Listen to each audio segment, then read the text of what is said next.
राधे राधे, प्रणाम भैया, जय श्री राम। बहुत ही सुंदर एक गीत बा आप सबके बीच में प्रस्तुत करे जाते हैं। आशा कि बहुत अच्छा लगे, सब कमेंट करके जरूर बताइए। पिया संग गैलो ससुराल हो नैहर गली सुन कैलू गोरिया। पिया संग गैलो ससुराल हो नैहर गली सुन कैलू गोरिया। सुन कैलू गोरिया हो, सुन कैलू गोरिया, सुन कैलू गोरिया हो, सुन कैलू गोरिया। पिया संग गैलू ससुराल हो, यार गली सुन कैलू गोरिया। बचपन के प्यार कैसे गैलू भुलाई हो, संग संग खेललो संग कैलू पढ़ाई हो। बचपन के प्यार कैसे गैलू भुलाई हो, संग संग पढ़लो संग कैलू पढ़ाई हो।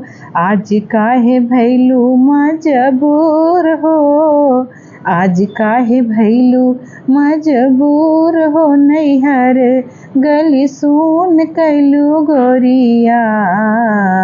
पिया संग गैलू ससुराल हो, यार गली सुन कैलू गोरिया। बागियो बगीचवा के मिलना जुलना, बागियो बगीचवा के मिलना जुलना। कुआना जगतिया से पनिया के भरना, कुआना जगतिया से पनिया के भरना। कैसे भूल गैलू मुलाकात हो नैहर गली सुन कैलू गोरिया। कैसे भूल गैलू मुलाकात हो नैहर गली सुन कैलू गोरिया। पिया संग गैलू ससुराल हो नैहर गली सुन कैलू गोरिया।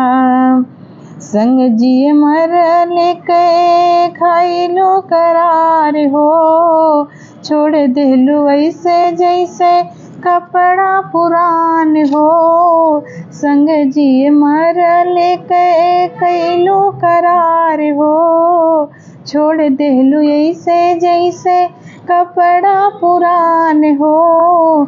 तोहरे बिना जिया बेकरार हो, कि यार गली सुन कैलू गोरिया। तोहरे बिना जिया बेकरार हो, कि यार गली सुन कैलू गोरिया। पिया संग गैलू ससुराल हो, कि यार गली सुन कैलू गोरिया। तोहरा के रखले रहनी दिल के भितरिया हो, दूसरे के कबहू न डलनी नजरिया हो। तोहरा के रखले रहनी दिल के भितरिया हो, दूसरे पे कबहू न डालनी नजरिया हो। धोखा दे के गईलू फरार हो, धोखा दे के हो गईलू फरार हो। यार गली सुन कैलू गोरिया।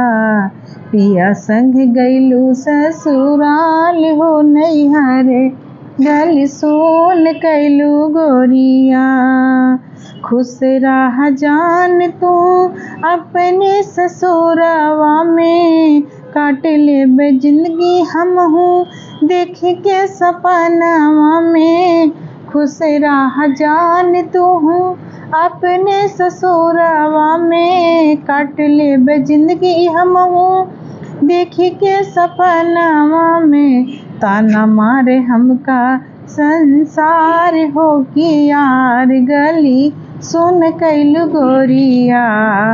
ताना मारे हमका संसार हो के यार गल सुन कैलू गोरिया पिया संग गैलू ससुराल हो नैहरे गल सुन कैलू गोरिया। राधे राधे भैया, कैसे लागे आप सब कमेंट करके जरूर बताई हैं।